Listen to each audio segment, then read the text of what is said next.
Sí, no es un personaje de una comedia de Sofovich. Vuelvo a lo que planteabas. En la radio, como en la televisión hoy, se pueden hacer aquellas cosas que tu autonomía económica financiera te lo permita. En lo personal sigo con la palabra que yo soy un privilegiado, hago lo que me gusta y gano plata con lo que me divierte. Porque participo en aquellos programas que con sintonía con los conductores y productores me convocan y o tenemos algún tipo de combinación para hacerlo. Y además produzco programas que yo hago, mi línea editorial me la marca yo mismo. Además yo soy productor de programas de terceros. Hacemos un programa con Noemí Rosa Castro, que es Dori del Valle. Hace 5 años, más teatro, más espectáculo. Hacemos La Alegoría de la Caverna, un programa que hacemos con una psicóloga social que es Lilian Galloso. Produzco también un programa por Más Educación, con Patricia Cariglino. Participo en un programa con Gloria Bilbao, que salimos por Rosario, porque ella es de Rosario, y va los miércoles a las 21 durante 2 horas, hace 5 años que salimos. Y ahí usted tiene, en cada una de esas incursiones, tiene libertad editorial. Sí, total, si no, no participo. A esta altura de las cosas. No, y además uno está bastante de vuelta de situaciones. Y además salgo por TV Radio Miami con Agustín Ranguni, con lo cual te aburriría diciéndote los lugares que salgo. Quizás es mejor que entren a www.arturocavallo.com.ar y ahí tienen más o menos el presente y el pasado también de lo que hago, ¿no? ¿Cuántas radios tiene Arturo Cavallo en su casa, como aparato de radio? No tengo la tradicional radio capilla que conté al comienzo, adaptada a las transistores porque le quité las lámparas, y una radio a transistores más allá de la propia computadora, que es la que más traslado, porque además como tengo que salir al aire, muchas veces uso la radio a transistores hasta el momento en que me dan el aire, y si estoy en el aire no puedo estar escuchando otra radio, así que sigo escuchando por la radio a transistores, quizás a otra radio, y salgo en ese momento por internet, por Skype y demás. Esta cosa de la fiebre de estar escuchando más de una radio, ¿no? ¿Una radio en el baño, por ejemplo, no? No, es las transistores. Ajá. Ah, la va moviendo por la casa. Sí, una humilde transistores tipo cigarro, digamos. Este cigarrillo que no fumé nunca. Ajá. ¿Por qué año 2015? Vamos, si volvemos hace 54 años que usted trabaja en el medio también, como productor, también como desempeñándose frente al micrófono. Y además en cámara, no quiero ser ingrato porque yo me considero un hijo de Marconi por el creador de la radio. Ajá. Pero también vengo de la época del Horticón, en el viejo Canal 7, que era el cuerpo de la cámara de televisión. Bueno, y sigo haciendo televisión, por internet y televisión abierta, porque Mañana, Tarde y Noche tuvo también un tránsito por la televisión abierta en provincia. En lo personal nunca digo interior, porque los del interior se enojan y tienen razón, así que como soy respetuoso de la interior, acá donde estamos, en el exterior. Por eso, como Mañana, Tarde y Noche también salió por televisión abierta y por cable, hasta hace poco tiempo, en provincias y además en Buenos Aires, ¿no? Así que también soy respetuoso de otro medio que me cobija y que quizás no tienen en cuenta a una cantidad de históricos que venimos de la televisión y de la radio, por esta cosa, no sé, queda a juicio del valor de la persona que mira televisión, pero bienvenida que existan los lanatas, gordos y pelados, y las Mirta Legrand con 88 años, en una televisión que habitualmente es facial, tiene que ser todo juvenil, y demás, que yo no estoy en contra, pero digo sí que en esto de que no nos tienen en cuenta los históricos, a los que hemos hecho la televisión y o la radio en forma minúscula, chiquita, con nuestro granito de arena, pero bueno, abarcando distintos tópicos. En la televisión yo produje los 4 noticieros de Canal 7 en ATC y hoy por hoy usted siente como que lo han olvidado. No lo siento como propio porque vivo de lo que me gusta, sigo insistiendo en eso. Exacto. Pero me parece que es injusto con otros muchos trabajadores de la televisión y de la radio que no se los convoca y que podrían aportar lo suyo en esta televisión donde, bueno, han marginado prácticamente al autor en televisión, porque los Argentores se enojan con razón en que la anécdota la cuenta el productor y el autor termina siendo una especie de escribiente de una idea de tercero, Claro. lo cual vengo de la época en que se privilegiaba al autor porque era el teleteatro de Alberto Migré o de Nené Cascallar o de Abel Santa Cruz, y yo produje en televisión durante muchos años cuentos argentinos adaptados a televisión.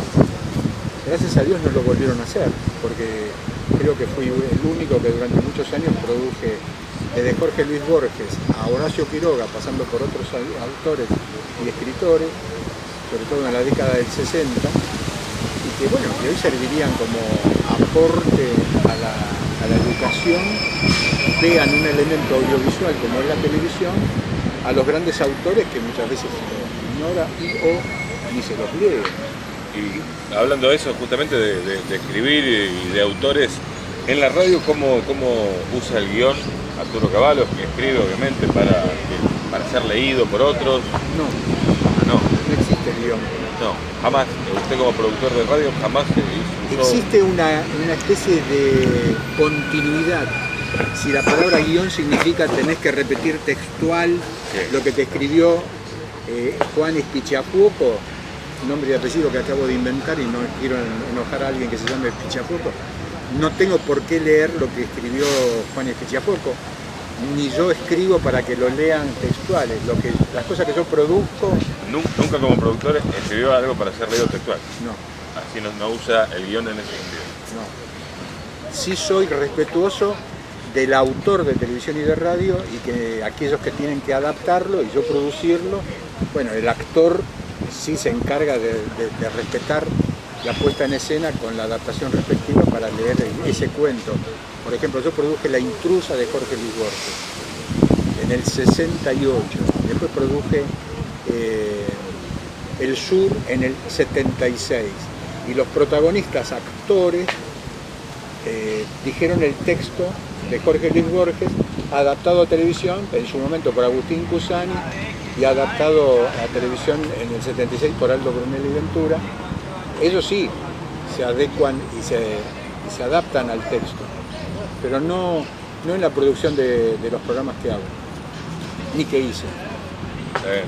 Y hablando de, bueno, el guión en radio, los elementos también de la radio, como el silencio, la música, la palabra, el efecto, el sonido, ¿cómo usa o sigue usando, como usó en su momento también, el elemento que es el silencio? Me parece uno no muy usado en estos tiempos, donde todo tiene que ser rápido y no se deja de usar este elemento. Sí. Nosotros en nuestros programas están en el archivo de www.arturocavallo.com.ar. Ahí en el archivo de programa pueden escuchar cualquiera de nuestros programas. Nosotros usamos la impunidad del silencio como opinión. La impunidad del silencio. Pero claro, no, nosotros usamos todos los elementos a nuestro alcance. Ojo, vengo de una época en que existía el efecto de sonido. Hecho en vivo para los radioteatros. Pero después en el terreno periodístico hay una cosa que vale la pena marcar en esto de la radio. Y curiosamente, la radio la modifica una dictadura cívico-militar. Ajá. ¿Cuál de ellas? La de la autodenominada Revolución Argentina. Ajá. Lo que también llamamos nosotros el onganiato. Juan Carlos Onganía toma el poder, lo asalta el poder, tenía el gobierno Arturo Illia, y en la radio... Violentamente, ¿no? Porque fue un enfrentamiento inclusive en la calle entre facciones del ejército. Azules y colorados. Exacto. En Argentina siempre estuvo dividida. Así que, bueno, cuando Onganía se produce el golpe cívico-militar también, pone al frente de la radiofonía y de la televisión ¿a quién? A un contador, Federico Frischneck. Era secretario de Prensa y Turismo, para lo cual, para ese canalla, era lo mismo turismo que prensa. Bueno, ese señor cambió la radio. Esto no se recuerda demasiado. No he escuchado nunca esta historia, me parece Bueno, muy interesante. paso a contártela. Ese señor modifica lo que tenía como historial la radio. Había elencos actorales con relación de dependencia para hacer radioteatros en las 3 cadenas más grandes. Radio Belgrano, Radio Splendid, LR1 Radio El Mundo. Para decirte la sigla, LR4 Radio Splendid, LR3 Radio Belgrano. Y además había otras radios con elencos más moderados en cuanto a figuras. Radio Argentina, LR2 Radio Argentina. Esos elencos estables existían en esas radios, en esas llamadas red, la red azul y blanca de emisoras, lo que hoy se llamaría cadena. ¿Hasta acá me sé explicar? Sí, sí, claro. Bueno, también existían orquestas estables.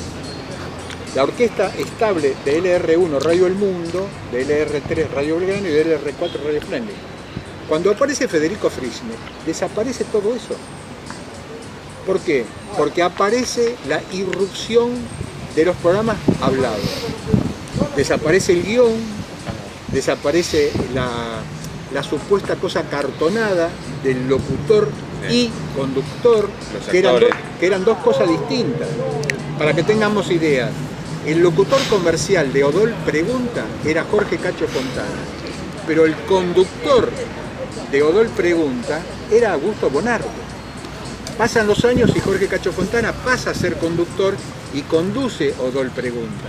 Pero en el comienzo existía el hecho de que había un locutor de tanda y un locutor comercial, que era el tandero, digamos, el que pasaba los avisos, y el conductor o conductora, que era el que conducía el programa. Los Carlos D'Agostino, los Augusto Bonardo, los Armando Rolón, eran, a la vez de locutor, eran conductores. ¿Para qué me sé explicar? Sí, claro. Bueno, cuando irrumpe la dictadura cívico-militar, desaparece el guión, desaparece los elencos estables. ¿Eso por tema de dinero? ¿Por qué lo hizo? Por presupuesto. Por supuesto, era contador. Era contador. Claro. Había que meter 5 radios en un mismo edificio. En un edificio único, como Maipú 555, generado y construido para radio por la editorial Haines, una editorial en papel, y una editorial que también tenía no solamente el diario El Mundo, que era editorial Haines, sino que tenía la radio El Mundo, que eran los mismos patrones, lo que hoy llamaríamos multimedios. Bueno, eso fue construido para una radio. ¿Qué hizo el señor contador Frischner?